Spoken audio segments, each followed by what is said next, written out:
Hello everyone, in this video I'm going to show you how to remove emojis from iPhone keyboard.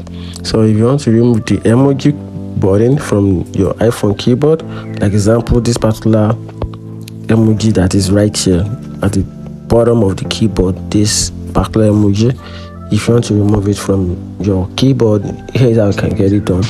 Open your settings on your phone. Once you open it, then you scroll down a little, then you tap on general.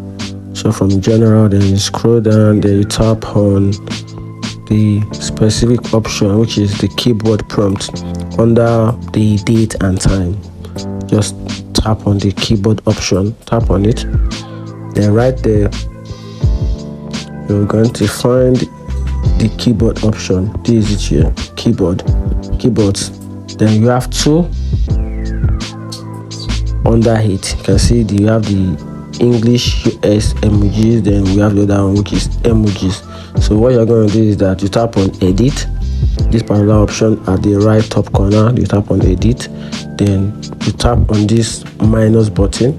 Once you tap on it, then it will delete or remove the emojis from your keyboard button, and that's it. If you find the video helpful, like and follow for more. Thank you.